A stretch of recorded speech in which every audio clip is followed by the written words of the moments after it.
Central minister అందరికి తెలిసిందే. బండి సంజయ్ గారు వారు కాంగ్రెస్ పార్టీకి సంబంధించిన మా నాయకుల మీద, మా నాయకులు రాహుల్ గాంధీ గారి యొక్క కుటుంబం మీద వారు కొన్ని ప్రశ్నలు వేయడం జరిగింది. కొన్ని ప్రశ్నలు వేయడం జరిగింది. నేను ఆ ప్రశ్నలకు కొంత క్లారిఫై, అంటే వారికి అవగాహన గురించి బండి సంజయ్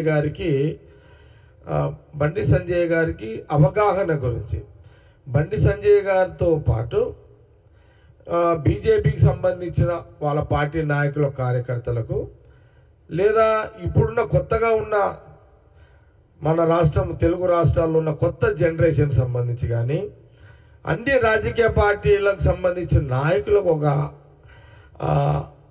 వాళ్లకు కొంత ఇన్ఫర్మేషన్ ఉండకపోవచ్చు. అంటే ఈనాటి ఇది రాహుల్ గాంధీ గారు అంటే ఈనాటిది కాదు, ఇది ఒక చరిత్ర. ఒక స్వాతంత్ర ఉద్యమ మహాసంగ్రామం నుంచి వచ్చినటువంటి చరిత్ర ఇది. మన దేశానికి బ్రిటిష్ను బయటికి వెళ్ళగొడుతూ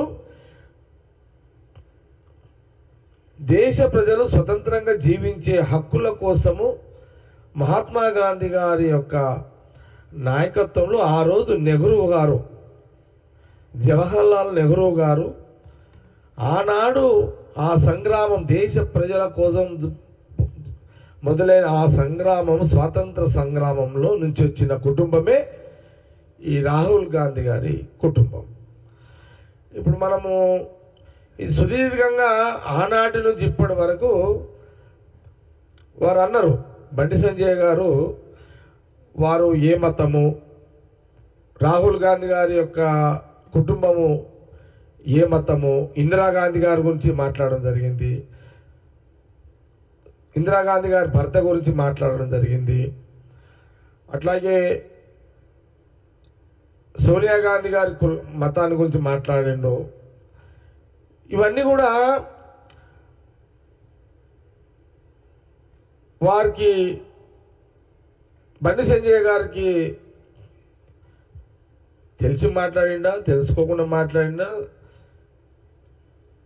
అవగాహన ఉందా లేదా, కొంత అవగాహన బండి సంజయ్ గారు లేకపోతే అవగాహన కల్పించే ప్రయత్నమే నేను కాంగ్రెస్ పార్టీ పక్షాన నేను ఈ గాంధీ భవన్ మీడియా ద్వారా నేను తెలియజేస్తున్నాను.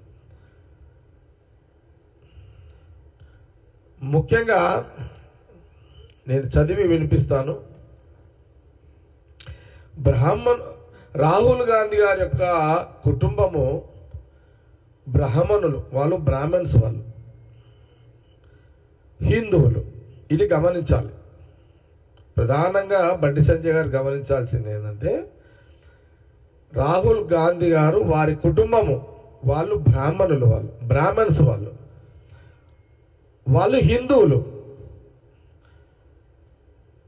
లేదు బండి సంజయ్ గారికి ఏమైనా డౌటా, బ్రాహ్మణులు హిందువులు గారు అని ఏమైనా డౌట్ ఉంటే అడగొచ్చు ప్రశ్న. బండి సంజయ్ గారు ప్యూర్గా వాళ్ళు బ్రాహ్మణులు, వాళ్ళు హిందువులు. ఈ జవాబు బండి సంజయ్ గారికి సరిపోతుంది, ఈ జవాబు.